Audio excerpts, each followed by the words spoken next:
Hello class, welcome है आप सभी का।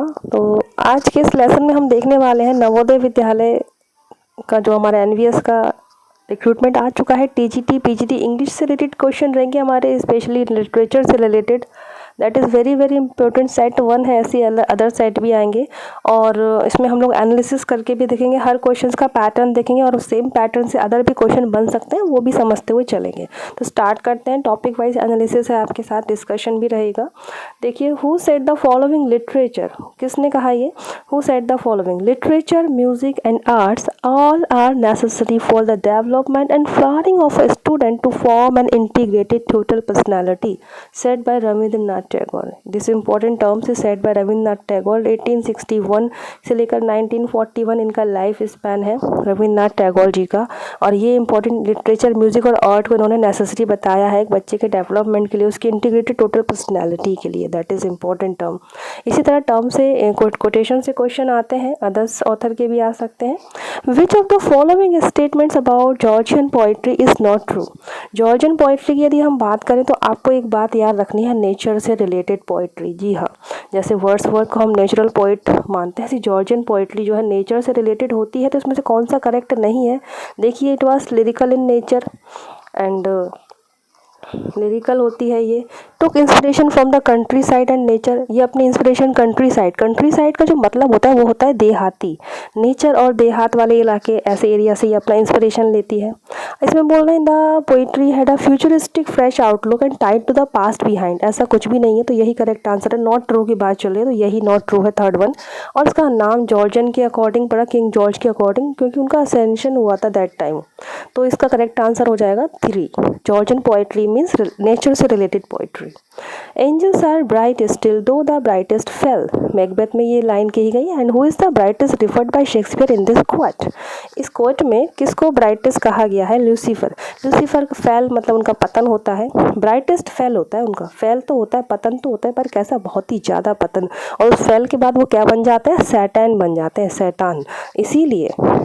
इसीलिए इनको ब्राइटेस्ट फेल ये कहा गया है, लूसीफर के लिए वर्ड यूज़ हुआ है। ये मैकबेथ में है, शेक्सपियर का वर्क है मैकबेथ। और मैकबेथ जो वर्क है शेक्सपियर के 4 ग्रेट ट्रेजेडी में से एक है। जैसे कि उनका हैमलेट है, ओथेलो है, किंग लियर एंड मैकबेथ, ये 4 है उनकी 4 ग्रेट ट्रेजेडी मानी जाती हैं, जिसमें से हम ये मैकबेथ से क्वेश्चन हमारे सामने आया है। एंड अदर जो आप कैरेक्टर देख रहे हैं, मैकबेथ, मैल्कम एंड मैकडफ, ये भी मैकबेथ जो प्ले है उसके ही इंपॉर्टेंट कैरेक्टर है। मैंने मैकबेथ पे जो वीडियो बनाया है उसमें मैकबेथ के एक्ट वाइज समरी है, कैरेक्टर डिस्कस किए गए हैं, इंपॉर्टेंट सीन मैंने डिस्कस किए हैं और एमसीक्यू डिस्कस किए हैं इन अ सिंगल वीडियो। आप लोग वो भी सर्च करके देख सकते हैं स्टूडेंट्स। तो और हाँ, जैसे वर्क से क्वेश्चन आता है तो ऐसे ही आता है कि वो वर्क किसने लिखा है, प्लस उसमें इंपॉर्टेंट कैरेक्टर क्या है, और उसकी आपको शॉर्ट में समरी मालूम होनी चाहिए। कुछ स्टूडेंट्स ने मुझसे क्वेश्चन पूछा था कि मैम अगर वर्क से क्वेश्चन आते हैं तो कैसे आते हैं? बिल्कुल डीप नहीं आते, क्योंकि वो हाई लेवल हो जाता है आपका। तो आपको पर आप अवेयर होना चाहिए आपको थोड़ा सा कि कहानी किस बारे में है, इतना। तो उसके लिए आप लोग जो शॉर्ट वीडियोज़ यूट्यूब पर कई हैं मैकबेथ की समरी से रिलेटेड देख सकते हैं। कहानी के रूप में सुने एंजॉय करते हुए, तो आपको इजी लगेगा। मैंने ऐसे ही सारे सुने हैं। Water water everywhere nor any drop to drink, this famous quote is taken from which poem? So the answer is the rime of the ancient mariner. अब ये जो पोएम का नाम है, यहाँ से कोटेशन ली गई है, water water everywhere nor any drop to drink. और ये जो वर्क है written by S T. Coleridge, Samuel Taylor Coleridge. Samuel Taylor Coleridge की बात करते हैं तो इनका जो लाइफ स्पैन है दैट इज़, देखिए इनका जो लाइफ स्पैन है वो है 1772 से लेकर 1834 तक, इनका लाइफ स्पैन है। बेस्ट रोमांटिक पोइट है एंड रोमांटिक मूवमेंट के फाउंडर भी कहलाते हैं, लेक पोइट है ये S T. Coleridge, Samuel Taylor Coleridge. और ये जो इनका वर्क है the rime of ancient mariner, ये इनकी लॉन्गेस्ट मेजर पोएम है, पब्लिश हुई थी 1798 में। Okay, so these are the important points related to this question. इसी तरह हर क्वेश्चन से आपको पॉइंट ले लेना है। वर्क है तो वर्क किसका है, ऑथर है तो उनका लाइफ स्पान देखिए, उनकी छोटी सी बायोग्राफी देख लीजिए, जन्म कहाँ हुआ, उनके इंपॉर्टेंट वर्क क्या है, कोई अवार्ड्स मिले हैं, like this. Identify the poet who does not belong to the group of 20th century American and English imagist poet. Students, हमको यहाँ पे कैच करना है इस वर्ड को, इमेजिस्ट पोइट। तो ये इमेजिस्ट पोइट कौन है? इमेजिज्म एक मूवमेंट आया है इमेजिज्म, उससे रिलेटेड पोइट हमारे इमेजिस्ट पोइट हैं। ओके, तो ये जो आया था 20वीं सेंचुरी में आया था और ग्रुप था अमेरिकन और इंग्लिश पोइट का। तो उसमें हमको मिलते हैं रिचर्ड एल्डिंगटन, एफ.एस. फ्लिंट, हिल्डा झुल्टिल, और जो नहीं मिलते हैं वो है हिलेयर बेलॉक, ये नहीं मिलेंगे। तो इसका आंसर यही हो जाएगा कि जो इसमें नहीं बिलोंग करते हैं। तो इसके लिए आपको अगर पढ़ेंगे तो हम ये पहले बिलोंग करते हैं कुछ जान लेंगे, तो फिर जो नहीं है वो अपने आप ही हमारे सामने आ जाएंगे। इमेजिज्म याद रखिएगा, अमेरिकन और इंग्लिश पोइट का ग्रुप था 20वीं सेंचुरी के टाइम में। Next question is which of the following writers have written for children. इनमें से कौन से राइटर हैं जिन्होंने बच्चों के लिए लिखा है, चिल्ड्रंस राइटर कहलाते हैं, that is Ruskin bond. Correct answer is Ruskin bond. ये एंग्लो इंडियन ऑथर है, बहुत ही फेमस है, साहित्य अकेडमी अवार्ड विनर है। पहले तो इनका देख लेते हैं कि इनको साहित्य अकेडमी अवार्ड मिला था 1992 में। 1992 में मिलता है साहित्य अकेडमी अवार्ड, जो कि इनका work our trees still grow in Dehra के लिए इनको साहित्य अकेडमी अवार्ड मिला। पद्म श्री मिला है इनको 1999 में एंड पद्म भूषण इनको मिला है 2014 में। That is very very important. ठीक है, तो ब्लू अम्ब्रेला भी इनका एक वर्क है, फेमस है। रस्टी करके कैरेक्टर है जो इन्होंने बनाया, क्रिएट किया, रस्टी कैरेक्टर, और बहुत फेमस रहा वो। Ruskin bond for children writer. Next question, in which among the following novels did Hemingway use the term the lost generation in epigraph?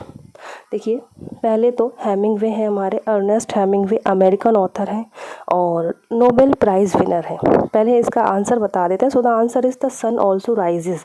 Sun also rises का जब इन्होंने एपीग्राफ लिखा है, एपीग्राफ मीन्स प्रस्तावना, स्टार्टिंग में जो इंट्रोडक्शन लिखते हैं ना वो, उस एपीग्राफ में इन्होंने ये टर्म यूज़ किया है द लॉस्ट जनरेशन। तो वो लॉस्ट जनरेशन जो टर्म है, वो लोग हैं जो फर्स्ट वर्ल्ड वॉर के समय मैच्योर हुए, ग्रो हुए उसके समय, और उस ड्यूरेशन में जो जनरेशन जो थी उस समय की जनरेशन, फर्स्ट वर्ल्ड वॉर के टाइम की। ये टर्म इन्होंने सन ऑल्सो राइजेस के एपीग्राफ में यूज़ किया है। हेमिंगवे के बारे में बता दें, नोबेल प्राइज़ विनर है, 1954 में इनको मिला था Nobel prize for literature. American author हैं student, very very important. Life span जो है इनका 1899 से लेकर 1961 है। Ernest Hemingway American author, Nobel prize winner 1954।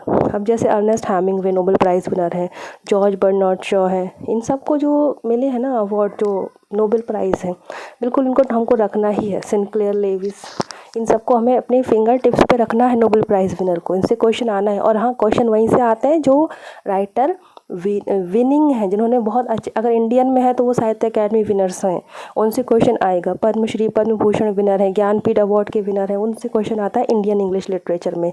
And जो हमारे और हैं तो उनमें देख लीजिए उनके जो रिलेटेड क्वेश्चन होंगे, अवार्ड जितने उनके रहेंगे वहाँ से क्वेश्चन आते हैं।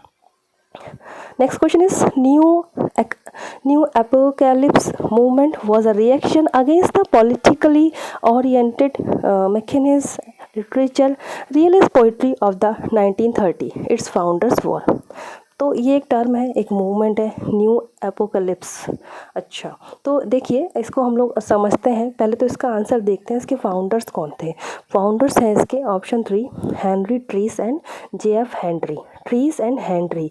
अब ट्रीस और हेनरी ने इस नाम से एक वर्क जो है एडिट किया था, न्यू एपोकैलिप्स करके एक वर्क था, इसको इन दोनों ने, इसके एडिटर थे ये लोग, एडिट किया था। इसीलिए फिर इनसे रिलेटेड ये मूवमेंट आया जो कि रिएक्शन था against the politically oriented machinist literature and realist poetry के अगेंस्ट था ये इनका ये मूवमेंट।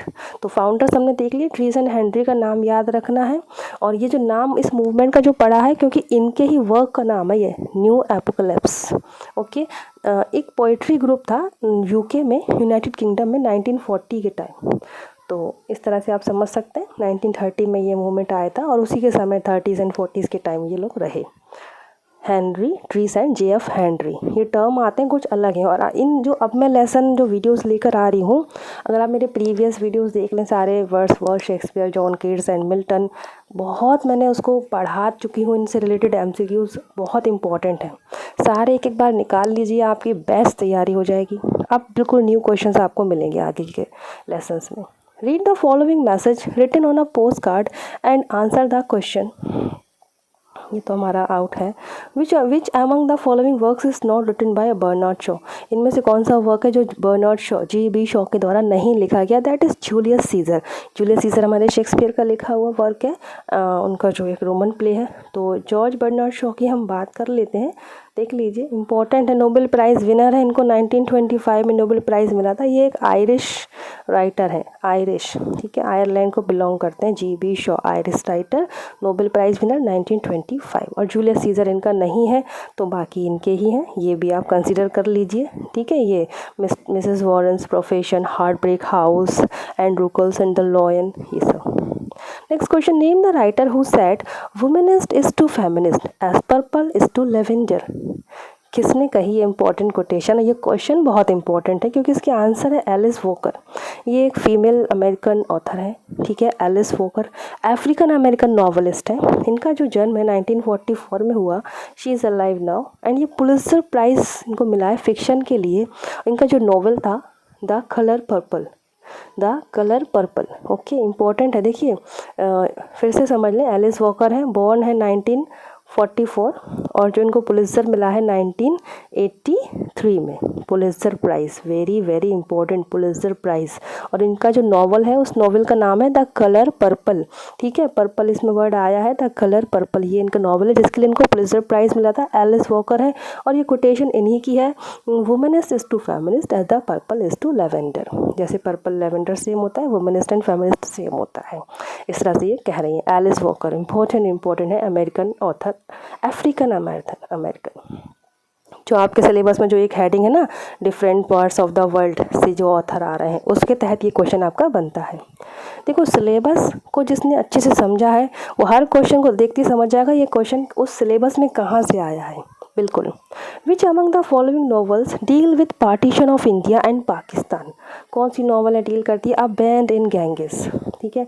तो ये बैंड इन गैंगेस जो वर्क है, ये लिखा है किसने? मनोहर मालगोंकर। इंडियन लिटरेचर के तहत ये क्वेश्चन बन रहा है आपका, मनोहर मालगोंकर का ये वर्ड है। और जो पार्टीशन की बात चल रही है इंडिया, तो ये इसमें जो सविनय अवज्ञा हुआ था, सिविल डिसओबीडियंस वाला 1930 में, उसका इसमें वर्णन है। तब से लेकर पूरा जो पाकिस्तान के पंजाब रियॉट्स रहे और भारत और पाकिस्तान अलग हुआ, वो सब बताया गया है। अब बैंड इन गैंग्स आपको याद रख लेना है, मनोहर मालगोंकर इसके ऑथर हैं, और ये पब्लिश हुआ था 1964 में। 1964 इज़ द करेक्ट आंसर। अब band in Gange deal with partition of India and Pakistan. Mainly हम इस पे चले जाएंगे खुशवंत सिंह पे, तो उनके भी इसी टाइप के बनते हैं ना, लेकिन ये आप याद रखना, ये गैंग्स लिखा है इसमें, बैंड इन गंगा, तो ये आपका मनोहर मालगोंकर का है। Which of the following technique were employed in R.K. Narayan's guide. देखिए द गाइड जो इनका वर्क है, द गाइड बहुत ही इंपॉर्टेंट है R.K. नारायण जी का। R.K. नारायण, इसको तो क्वेश्चन का आंसर देख लेंगे, वेरिएट नरेटिव इसका आंसर है। And R.K. नारायण जी जो है हमारे राशीपुरम कृष्ण स्वामी नारायण, इनका फुल नेम है। 1906 से लेकर 2001 इनका लाइफ स्पैन है। द गाइड जो है पब्लिश हुआ था हमारा 1958 में, वेरी वेरी इंपॉर्टेंट है, फिलोसफिकल नॉवल है। नरेटिव मतलब क्या है? नरेट के वे में है, पिक्चरेस्क नहीं, एपिस्टोलरी मतलब नहीं, एलिगरी मीन्स होता है डबल मीनिंग चलते हैं, एक सरफेस में, एक उसका डीप मीनिंग चलता है। एपिस्टोलरी मीन्स होता है पत्र के माध्यम से लेटर लिख रहा हूँ उस टाइप से लिखा है, ठीक है, पर ये नरेटिव वे में है द गाइड जो इनका वर्क है ऐसे। तो correct answer variate narrative. Who was the first American to win Nobel prize for literature.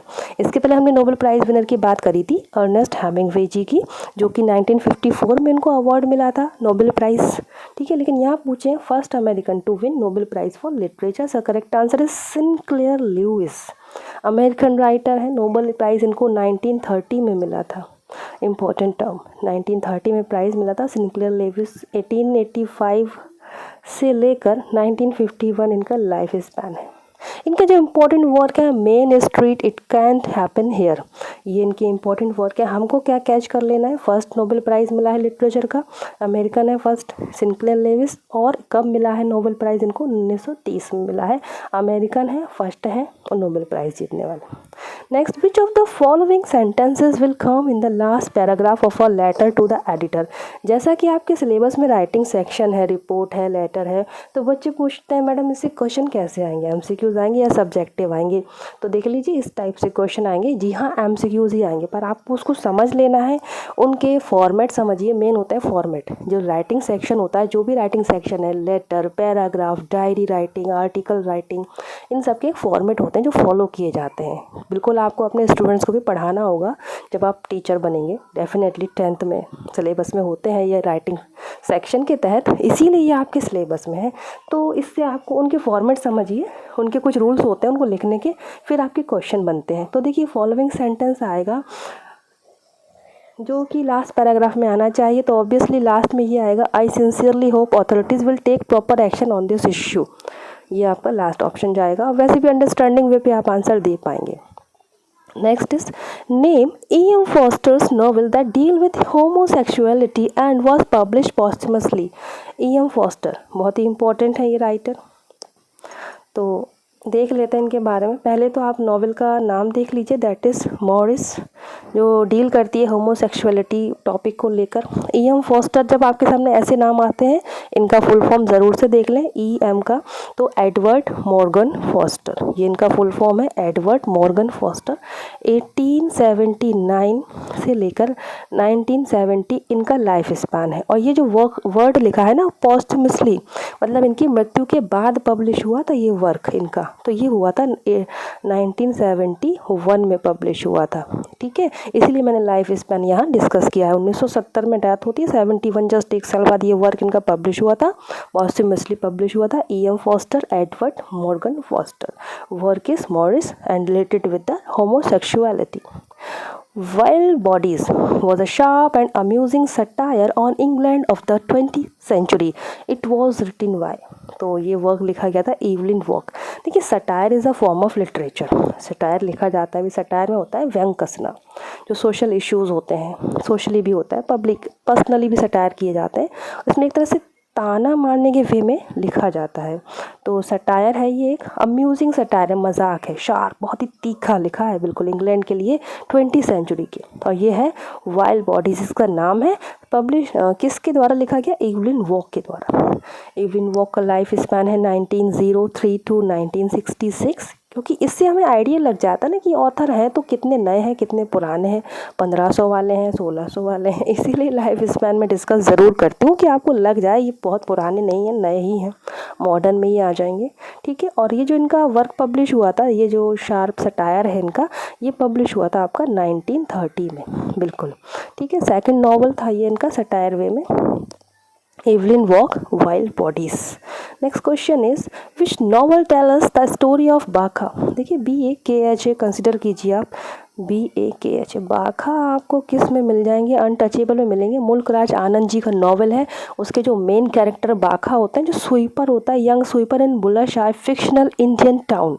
बुलशाह एक फिक्शनल टाउन है, मतलब कि रियल में ऐसा कोई शहर नहीं है भारत में, पर मुल्क राज आनंद जी ने अपने वर्क में ये गढ़ दिया है बुलशाह करके। वहाँ पे स्वीपर होता है बाखा, जो कि मेन कैरेक्टर है अनटचेबल का। अनटचेबल पब्लिश हुआ था आपका 1935 में। इससे ये क्वेश्चन बहुत बनता है, इसका publishing year 1935 by Mulk Raj Anand. Next question, in this horror gothic story the narrator, after narrowing escaping the razor edge blade of the swinging pendulum, is forced towards the pit by the hot metal dungeon walls that are closing in. Who is the author? चलिए ऐसे आ जाते हैं, तो बिल्कुल परेशान नहीं होना है कि आधा पढ़ा आधा नहीं पढ़ा, आगे बढ़ गए तुक्का मार देंगे, नहीं, समझ लेना, पढ़ लेना, कोई नहीं। हॉरर गॉथिक स्टोरी है। गॉथिक यानी डरावनी।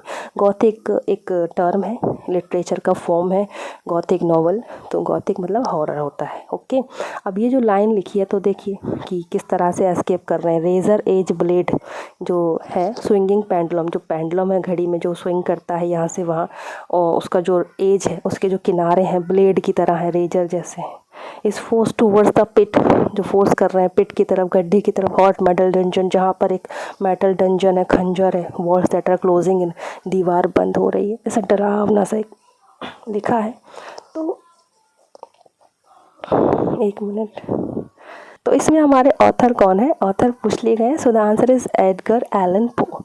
Edgar Allan Poe American writer है और ये गॉथिक राइटर भी आप इनको कह सकते हैं।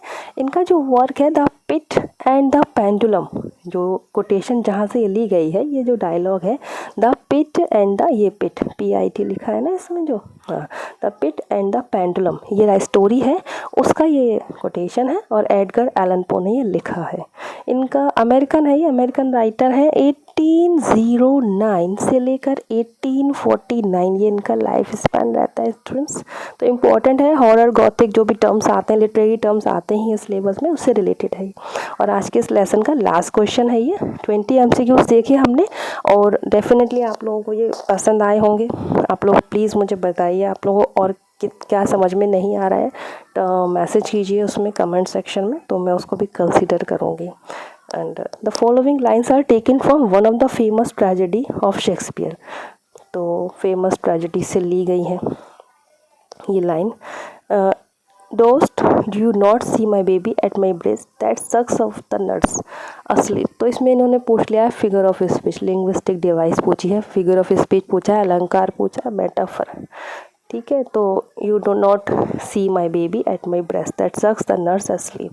तो इस तरह से उसको बताया कि एक किस तरह से वो बेबी, मेटाफर में क्या होता है, मेटाफर में दो अनलाइक चीज़ों को कंपेयर किया जाता है ना, जो एक सी दो चीज़ें हैं, अनलाइक एक सी नहीं है और उनको कंपेयर कर रहे हैं, एक चीज़ को उस दूसरे के जैसा बताते हैं।